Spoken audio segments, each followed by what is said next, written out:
I'm so glad you're here with me on this journey where we'll explore all there is to know about email marketing. It's probably pretty important that we give you a solid understanding of what email marketing is and how it benefits companies, right? So we'll start there. We'll explore how the lifespan of email is longer than you may expect. I'll introduce you to a very important concept when it comes to email marketing: insights. You'll be surprised to learn how many platforms make creating a campaign a breeze. And you'll learn some staggering statistics on email, like just how many people use it. Here's a hint: it's probably a bigger number than you think. Analysis is a huge part of the digital marketing world. Marketers use all kinds of analyses before, during, and after campaigns. In these upcoming lessons, you'll learn about the PESTLE and SWOT analyses, two very useful techniques when it comes to creating email marketing campaigns. And you'll learn just how important setting SMART goals is to creating an effective email marketing campaign. Those SMART goals will give you a clear vision for what you want to achieve as a brand. Finally, we'll focus in depth on what you should be doing and what you shouldn't be doing in email marketing. Since we all want your future email marketing campaigns to be super successful, we'll provide you with some tried and true do's and don'ts when it comes to email marketing.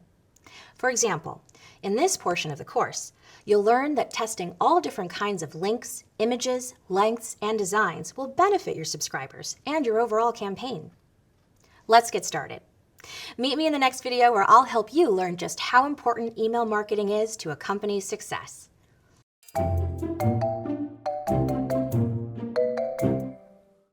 More than 4 billion people, or over half the world's population, use email. There aren't very many other things 50% of the world's population does. That explains why email marketing is so effective.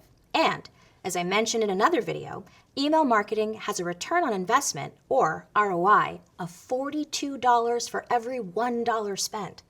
So, if you spend $1, you'll make an average of $42 back.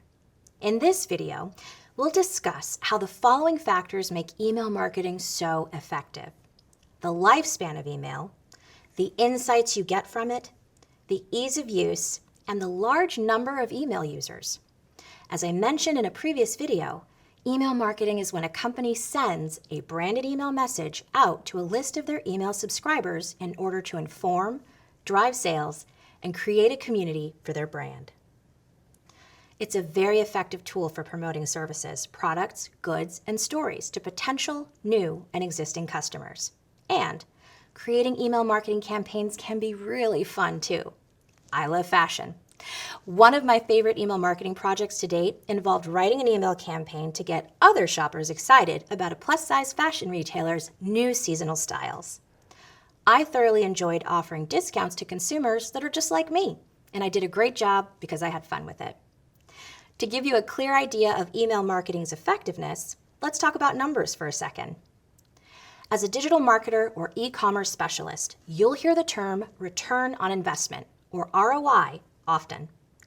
ROI is a ratio of net income, or money made, and investment, or money spent. So, ROI is used to evaluate the efficiency of an investment.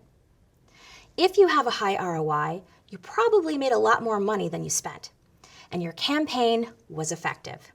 So, at $42 earned for every $1 spent, that would give you an estimated ROI of 4,200%. Email marketing has proven itself to be immensely effective. Aside from sheer volume of internet users, another reason email marketing has proven itself so effective is the lifespan of email. Email has been around for nearly a half a century. And although it may look a little different than it did in 1978 when the first email was sent out, the general concept has stayed the same. The Data and Marketing Association found that 51% of people use the same email for over 10 years. That means as a marketer, once you get someone on your subscriber list, there's a possibility that they could be your customer for 10 years. Another aspect of email marketing that I find very effective is the use of insights collected during and after campaigns.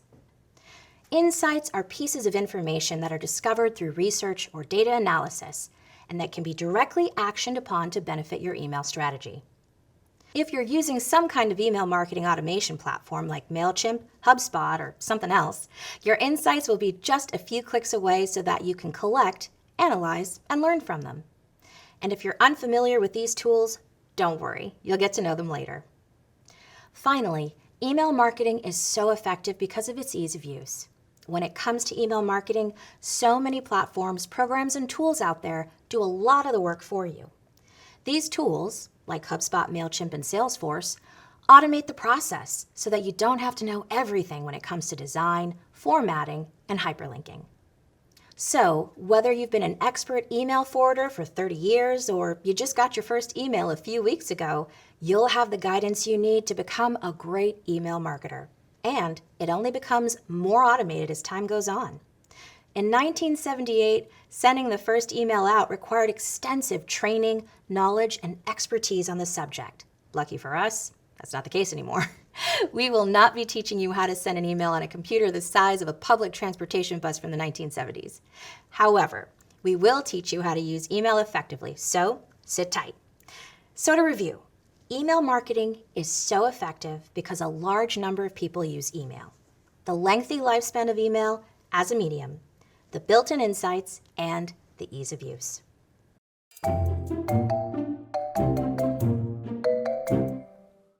When creating a marketing strategy, it's best to spend significant time focused on the strategy part. Just as a professional chef doesn't just toss some random ingredients into a pan and expect to create the greatest dish in the world, a successful marketer doesn't just aimlessly send out emails with no real direction or tactic and expect big results. In order to successfully create a marketing strategy, you'll need to conduct a few different types of analyses first. Conducting thorough analysis before you send out even one email helps your marketing efforts be more effective. The results of your analysis will help you create context for your email campaigns. What I mean when I say creating context for your campaigns is that you need to be aware of your surroundings, internally and externally, so you can optimize your success and reach your goals. Just like you had to work to understand the demographics of your potential customers, you need to work to understand the internal resources and external environments. Internally, you need some context on your team and resources. You'll need to consider who you are as a brand so that you can make sure you're playing to your strengths and staying true to your mission. The first type of analysis or audit, called SWOT, will ensure you're doing this. On a more external scale, you'll need to know what is going on around you so that your brand isn't coming off insensitive or unaware. The second type of analysis or audit, called PESTLE, will help you with that. You can conduct these analyses by simply writing them down on a piece of paper or putting them into a document on your computer. Or if you're conducting them as a team, you can use a whiteboard or a shared document. I've always enjoyed collaborating with others on these types of audits because the more voices involved, the more diverse your results will be. The first of these analyses is called SWOT. Conducting a SWOT audit will help you identify the internal context of your company. It's an acronym for strengths, weaknesses, opportunities, and threats. And although we are using it in an email marketing context now, it can be useful in a number of applications. As a digital marketer, you may use it for your overall marketing campaigns, for social and SEO strategy, and any number of other things.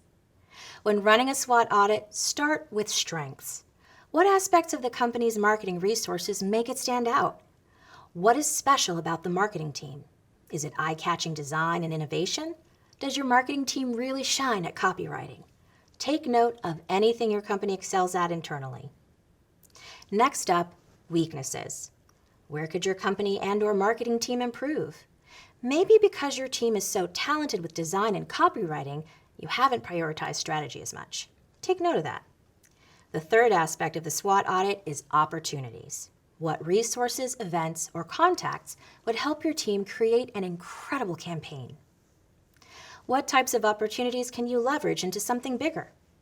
Maybe a colleague of yours has a contact in another country that can help you build international brand awareness. Finally, take a look at threats. Similar to opportunities, look for resources, events, contacts, and opportunities that could be detrimental to your brand. Maybe you just heard about a new competitor who is creating the exact same product as your company. After you've conducted your SWOT analysis, reflect on the results. What is your general analysis of the results? What did you learn from them? Are you more aware where you shine and where you could use a little improvement? How will you leverage that information to create an effective campaign? If everyone on your team ran an analysis, compare results with your team members. I mentioned that SWOT was a way to create internal context for your campaign. What I mean by that is it helps you reflect inward on your team and resources so that you know what is available to you internally. When it comes to PESTLE, though, you'll be analyzing the external. So you'll be researching what is going on externally in your surroundings to find out what strategies will be effective and what strategies you may want to stay away from. Let's go over that one more time. A SWOT audit examines the internal context of your brand, while a PESTLE audit examines the external context of your brand. So, what does a PESTLE audit refer to? PESTLE refers to the political, economic, social, technological, legal, and environmental factors that may affect your email marketing strategy. First, you'll consider political issues or happenings across the markets you're serving. Is there political unrest in a country you just started shipping to? Or perhaps a new piece of legislation that could impact your business has passed, and you want to include a mention of that. Then consider economic factors. People in varying geographic locations may prioritize spending money on certain products, and maybe you can deliver emails that feature products with relevance to those customers. Next, consider social factors. Try to be in the know when it comes to popular cultural references and social media use. Consider things like population growth rates, geographic location, cultural aspects, age, and education levels of those you may or may not be serving. You want to make sure your strategy is inclusive of everyone. These factors will affect how you market to customers. The next factors to consider are technological. Our world is ever evolving, and email marketing is not an exception to that. As I've mentioned, it looks different than it looked 40 years ago. For example, nowadays, customers are able to ask smart devices in their home to read their emails aloud. Make sure you consider that when you craft your strategy. Legal factors should also be considered. This means you should think about any and all laws in the markets you serve. Based on regional legal restrictions and requirements, certain tactics in marketing may not be lawful. Finally, consider the external environmental factors that could have an effect on your strategy. Examples of environmental factors that should be considered are climate change, sustainability, and natural disasters. After you conduct these audits, you'll be one step closer to thinking about the next step in creating your marketing strategy, setting SMART goals. We'll get to that in a bit. Check in again soon.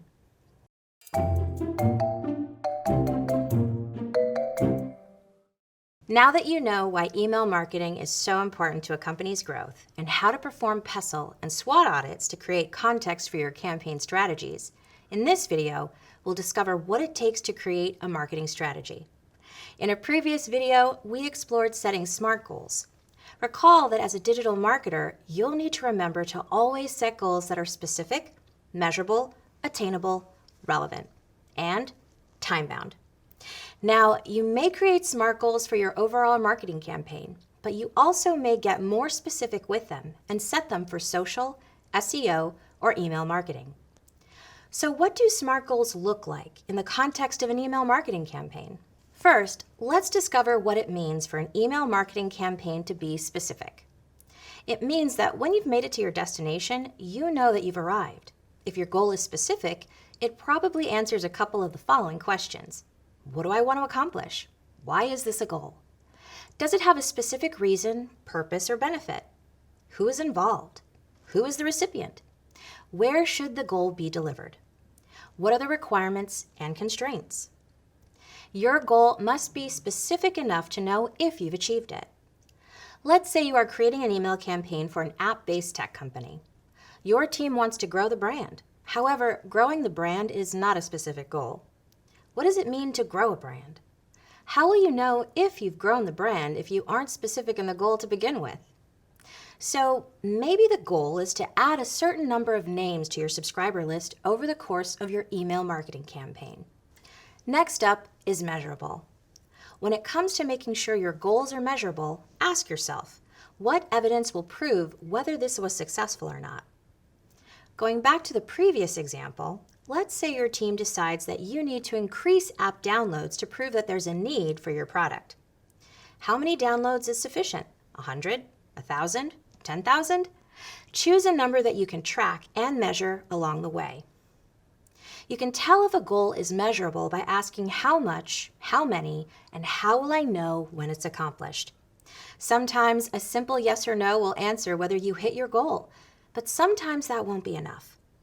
In that case, you'll need to rely on metrics.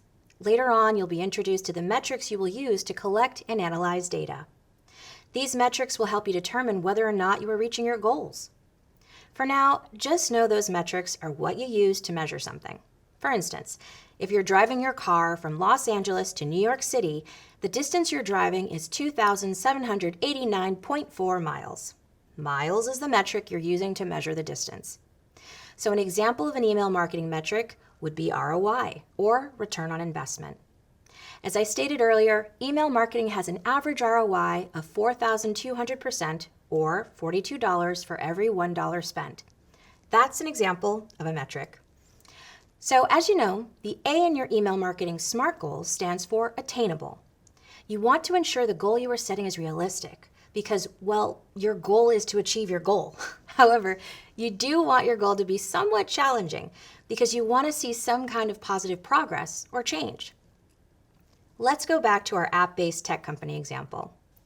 If your company typically gets about 300 downloads a week and you want to push to get more through an email marketing campaign, how many more downloads is attainable yet still challenging?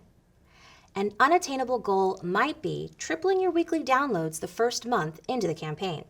It could happen, but it might not be super likely for your company based on current numbers. So what is a more attainable goal? Maybe it's weekly growth of 1.5 times or 450 downloads per week, 1 month into the campaign. Now that we have a specific, measurable, attainable goal, we need to make sure it's relevant. In other words, does it make sense to try to reach this goal? You'll want to think about how your email marketing goal lines up with company values and overall company-wide goals. Does this goal make sense with what you are trying to do as a company? Does this goal match your organization's need and priorities? Finally, you'll want to make sure your goal is time-bound. This means your goal has a deadline. Without a deadline, there's no real way to know if you're making progress at a good pace. It's important to note that time and metrics go hand in hand with one another because time can also be used as a metric. Let's see what our goal looks like if we add a deadline to it. So far, we know that the goal is to increase weekly app downloads by 1.5 times, or 450 downloads per week.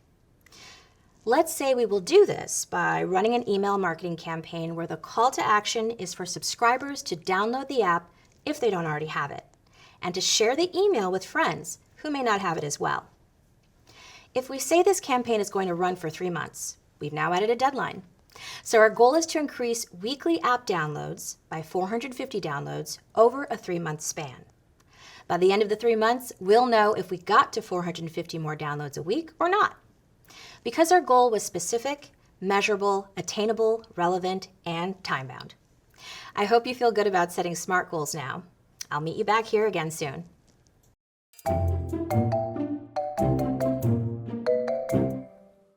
I hope you're feeling more confident in creating an email marketing plan, and you're almost equipped to test email marketing out on your own. Before you do, we want to make sure you have some loose guidelines to follow. When it comes to creating an email marketing strategy, a lot of the decisions you make will depend on who you are targeting and what you find works best for them.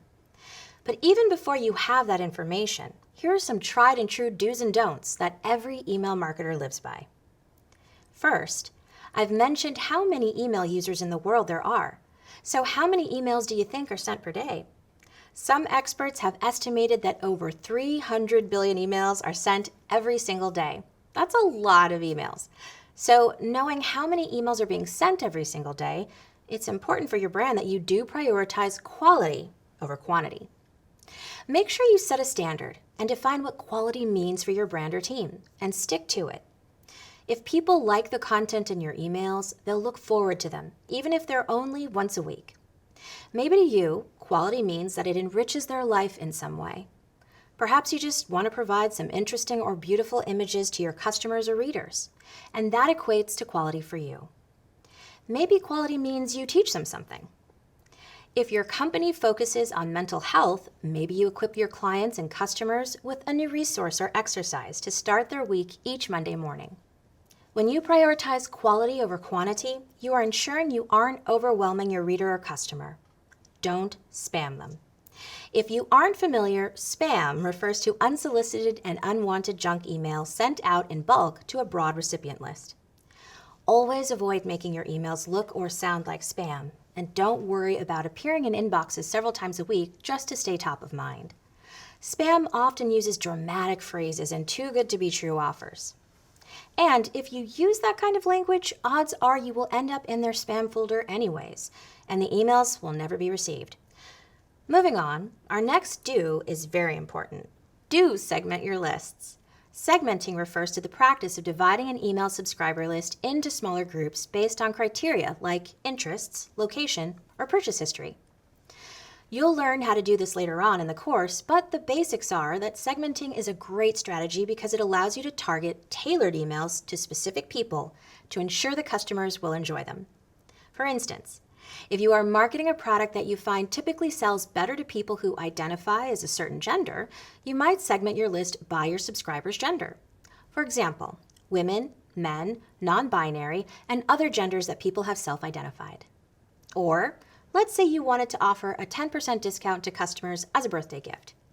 You could easily segment the list by month and send emails to customers with birthdays in any given month. A type of segmentation that is very popular is segmenting by time zone. Some email marketers believe it is best to be in your customers' inboxes first thing in the morning. However, all of your customers won't live in the same geographic location. For this reason, you may decide to segment your lists by time zone to ensure you're landing in inboxes at the optimal time. Don't send the same emails to every single subscriber. It can end up being a waste of your very valuable subscribers because if they feel they are being sent emails that they don't identify with, they are less likely to read the email, and they may even unsubscribe. The perfect email doesn't craft itself. It takes time, precision, editing, design work, and most importantly, testing. Do test various formats, lengths, links, and images in your emails. It would be almost impossible to get everything right on the first try. You might find that your audience hardly clicked on the hyperlinks you included. So maybe you try linking to different content or even just providing a bit more context for your links in the next few emails. See what works, and don't be afraid to try new things. The only thing you shouldn't try is sticking to the same format without testing anything new. I hope this video gave you clarity and context for how to create a successful marketing strategy, but we're just getting started. Congratulations on finishing this video from the Google Digital Marketing and E-commerce Certificate. Access the full experience on Coursera, including job search help, and start earning the official certificate by clicking the icon or the link in the description. Watch the next video in the course by clicking here, and subscribe to our channel for more lessons from Google Career Certificate.